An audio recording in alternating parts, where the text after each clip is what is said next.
Show starts right now.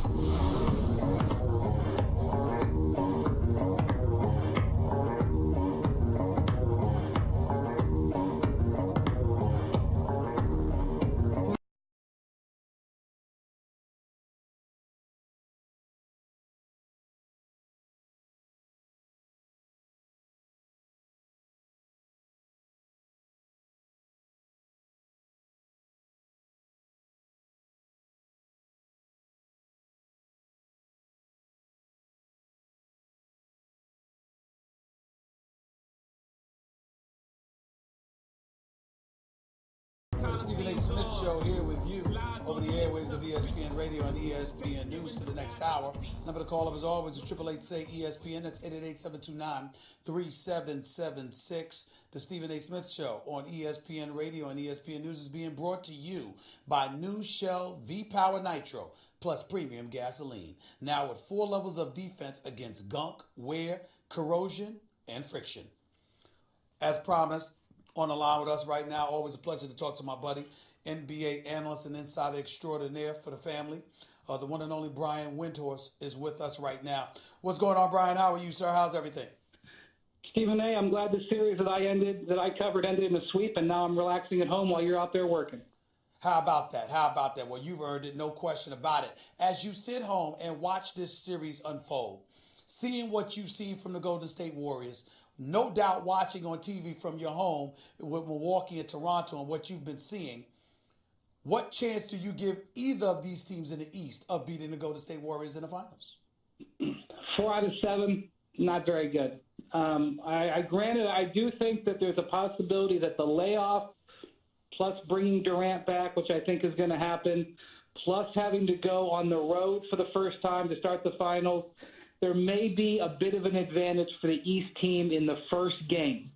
But if they don't get that first game and they let the Warriors grab home court right off the bat, which, look, they've won a road game in 22 consecutive series. It's one of the most telling statistics that has been relayed to this team. I think that they'll never trail. But that, to me, if you can get them in game one and put them behind, maybe you can put up a fight. But they're going to be tired because if this series goes 7 games, Stephen A., it's going to be no time off before the start of the next round. And that's going to affect the East team, no doubt. When you watch these Golden State Warriors, particularly without the services of Kevin Durant, since you were covering that series, highlight for us exactly what you saw in terms of what they looked like with KD and what they looked like without KD and what you make of it all. Well, number one, Draymond Green comes to the surface because what he is asked to do for the offense when KD is not there is so much more pronounced.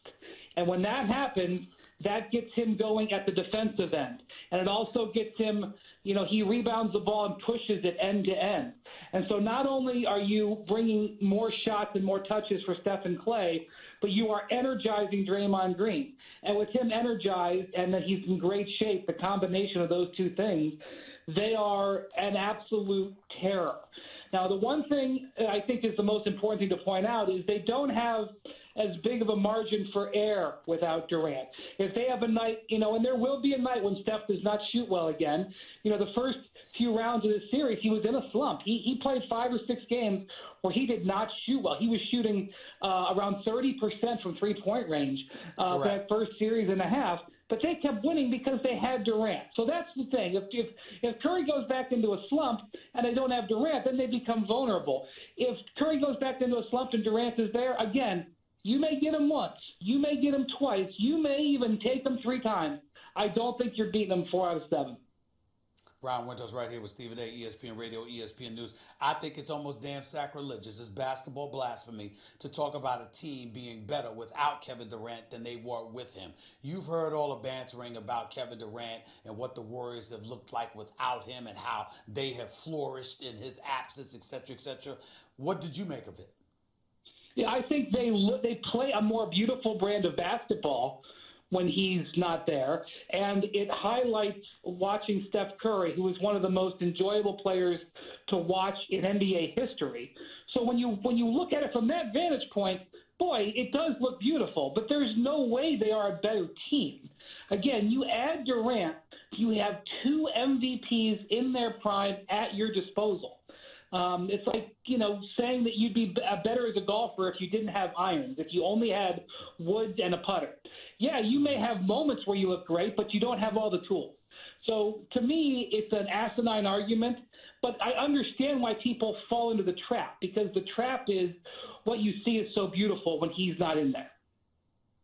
Brian Windhorst, as we look at Kevin Durant, obviously he's made news with, getting into it with our former colleague here at ESPN, Chris Broussard, who's a personal friend of mine, by the way. But I think that Kevin Durant, I don't think he did anything wrong. I have no problem with him speaking his mind. If we get to talk about basketball, how come one of, if not arguably the greatest player in the game today, doesn't get to speak about basketball? That's the way that I look at it. But you look at Kevin Durant right now, and sometimes you have people wondering, when these rumors about New York, etc., is he made for that, considering how temperamental he appears? I don't think there's much to it. I actually like him agitated. He plays even better and more aggressive when he's that way. Wouldn't bother me at all. But what are your thoughts from what you've seen about Kevin Durant, knowing that impending free agency is coming, as to what would potentially be the best place for him? Yeah, in 2019, I disavow the concept of playing in New York is any different than playing anywhere in the NBA. If he played for the Milwaukee, bad example, Milwaukee. If he played for the Memphis Grizzlies next year, do you think you're not going to discuss him on First Take? Do you think that Twitter doesn't come to Memphis?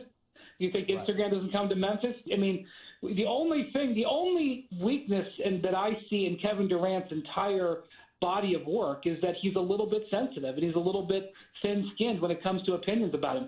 There's literally nothing else that you can do to bother him. He's too good of a basketball player, and those things can affect him no matter what market he's in. And this is, we all have our positives and our negatives. We all have our soft spots, and we all have things we do. This is just who Kevin is.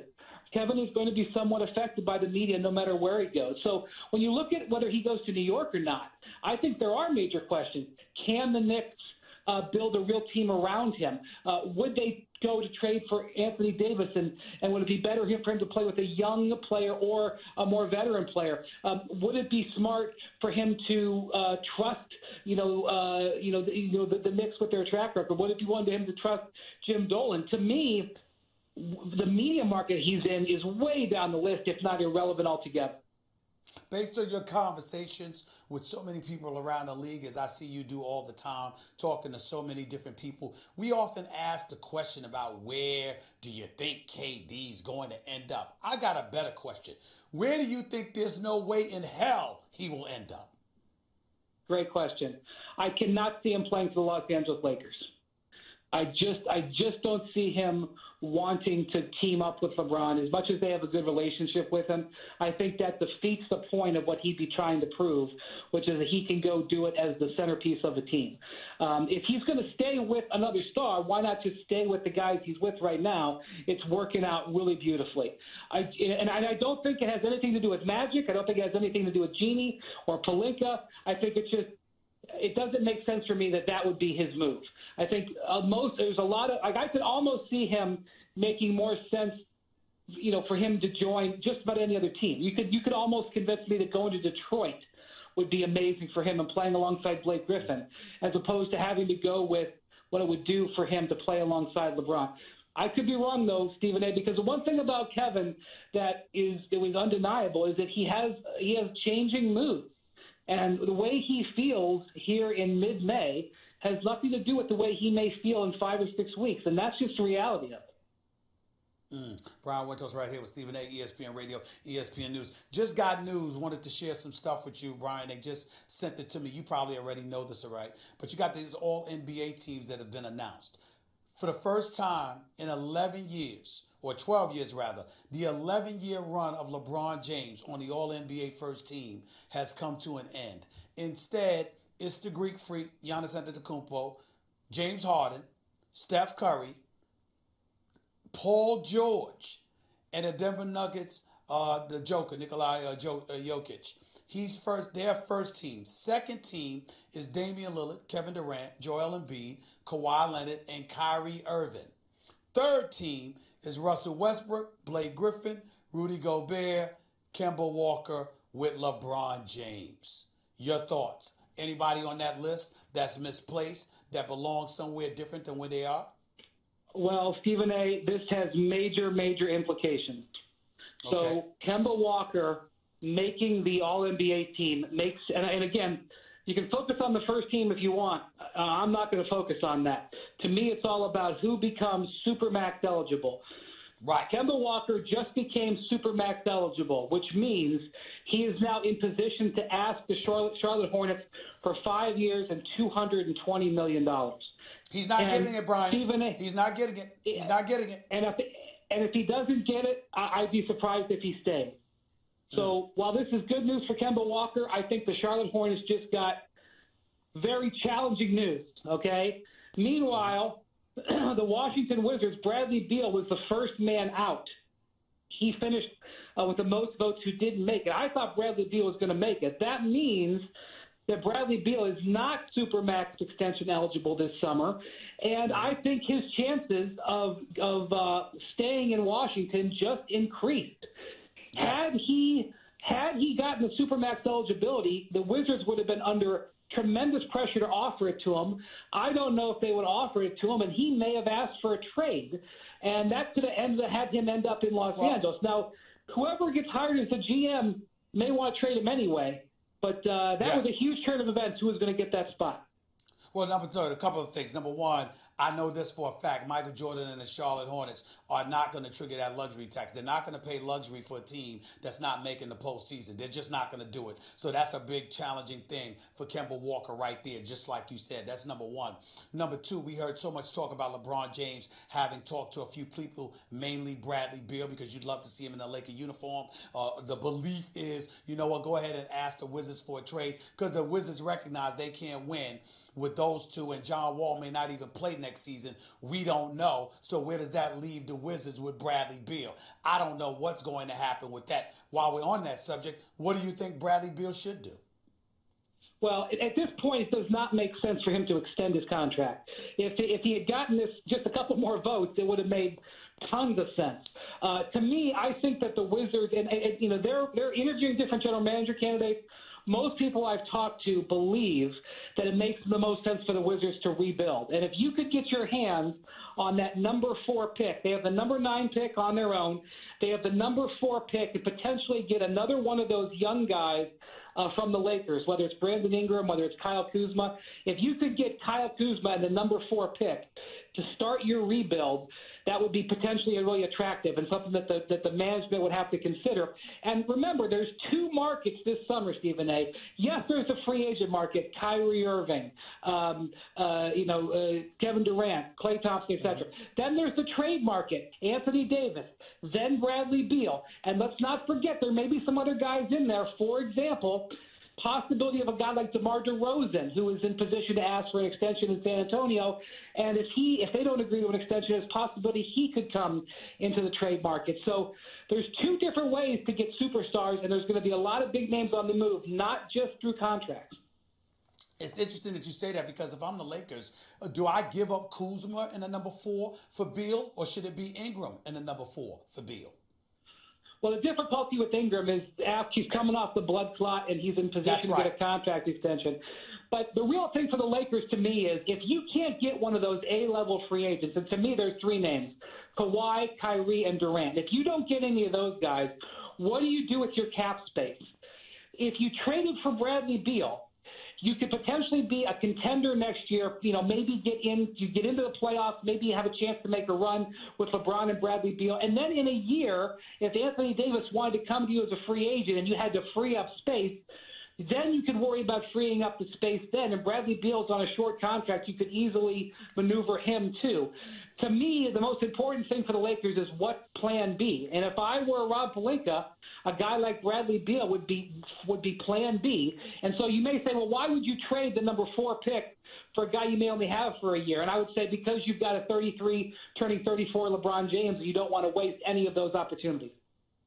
Brian Windhorst right here with Stephen A. ESPN Radio, ESPN News. What are you hearing about Kyrie Irving and the Lakers, the Brooklyn Nets, the New York Knicks?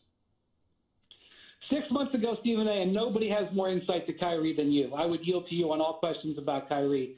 But I would say is 6 months ago, I would have told you the concept of Kyrie to the Lakers would have gotten me to hang up the phone on you. Now, from what I understand, the door is at least open. I wouldn't say he's stomping through it. I wouldn't say that it's likely. I wouldn't say that that's going to be a thing we're going to see. I still think New York and Brooklyn are higher on his list, but I think Kyrie is considering the Lakers, and he's had some conversations with some people, and I know he's in touch with LeBron, and LeBron's going to make a run to recruit him. I don't know if they can win that over. Kyrie and LeBron's games are matched together beautifully. There may not be another player that LeBron's ever played with who fits to playing alongside him more than Kyrie. Unfortunately, their personalities do not. And so I don't know if their personalities could survive it again. But if they could somehow see a way to play together, it would be a game-changing transaction in the league.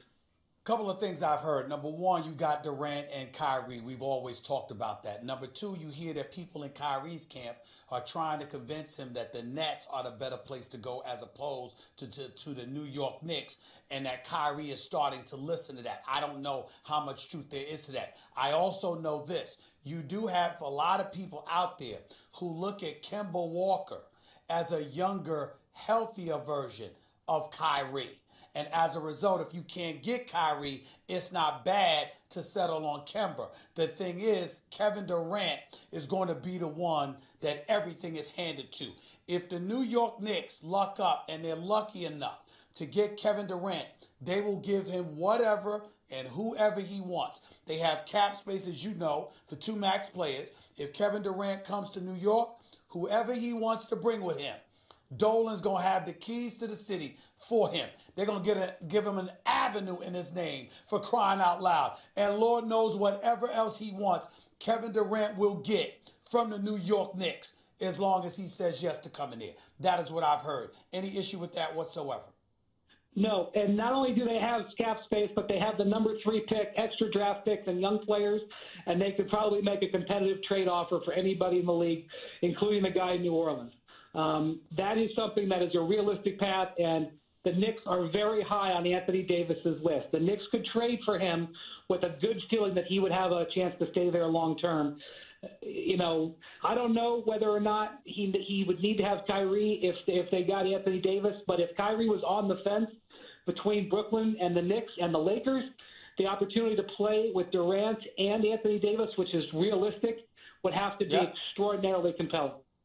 What about the Houston Rockets? This was a team that I don't know who it was, but I know you were a part of the reporting because you always are, and of course Woj is the man as well.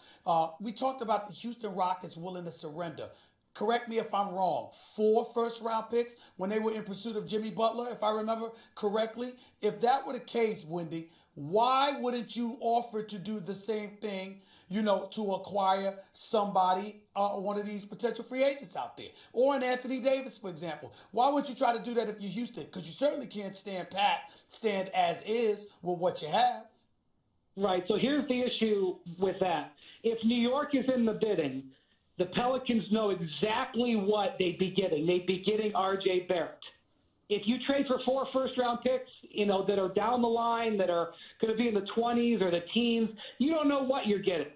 Right. If you get the number 3 pick, you're getting that kid. Same with Boston. Boston can offer Memphis's pick and their picks in the future, and they can be all – you can put out what your projections are and where those picks are going to be. I know that if I make a deal with the Knicks, it's going to be for R.J. Barrett.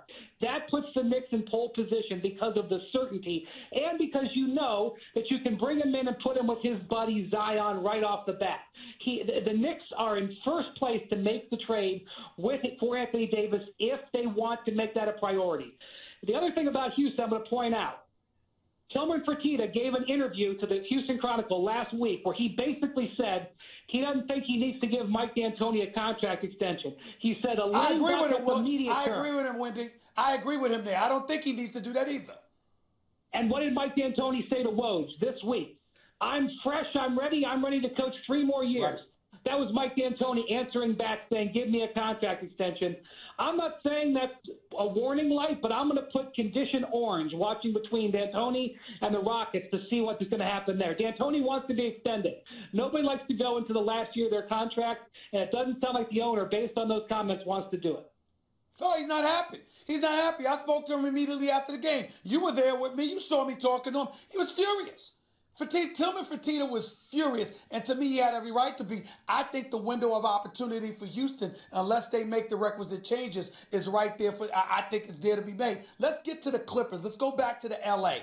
When we talk about the Clippers, we've talked about Kevin Durant now. We're hearing about Kawhi Leonard. How much of a threat do you consider the Clippers to be? Is it more or less than the New York Knicks, the Brooklyn Nets, for those marquee free agents out there? What do you say to that? Well, I think that the Knicks are in position to be the biggest winner in the offseason. They got to hit all their marks. But the Clippers right now, after the Golden State Warriors, the Clippers may be the most attractive destination in the NBA. They have the richest owner in all of sports. They have a tremendous front office. They have a tremendous coach.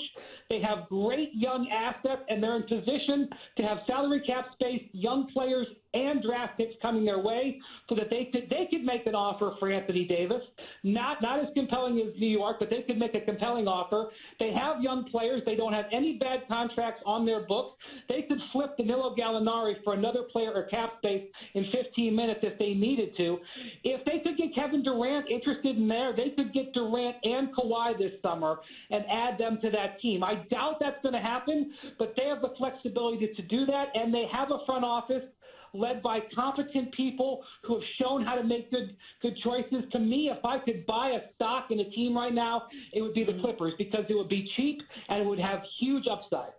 Wendy, what do you find to be potentially the more attractive proposition for Kevin Durant? Is it Kevin Durant going to the Clippers, potentially with Kawhi, and competing in L.A. against LeBron, or Kevin Durant going to the Knicks? Can you imagine how amazing that would be if Durant and Kawhi went to the Clippers and played in the same building as LeBron? And let's say they got Bradley Beal or something like that, and you would have L.A. be back at the center of the universe. That would be amazing. If I was a free agent watching these playoffs, how could you not want to play with Kawhi Leonard? That is a bad boy. And I dream. Can you imagine Kawhi with LeBron? Kawhi and LeBron would be a devastating force. I don't know if they can sell him on it.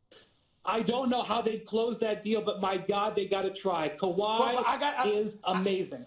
Are you ready for this, Wendy? I don't agree with you there. I think that Kawhi with Kevin Durant is more potent than Kawhi with LeBron, because both of them need the ball in their hands in order to be effective at the elite stature we're seeing them as, where Kevin Durant doesn't need that ball. That's why I love the idea. Not Bradley Beal as a second wheel, but could you imagine Bradley Beal as a third wheel? Let's say, for example, you're the Lakers and ultimately you pull off getting an Anthony Davis with a LeBron James, but you also find a way to get Bradley Beal. Now that's mega right there, Wendy. That's how I view it.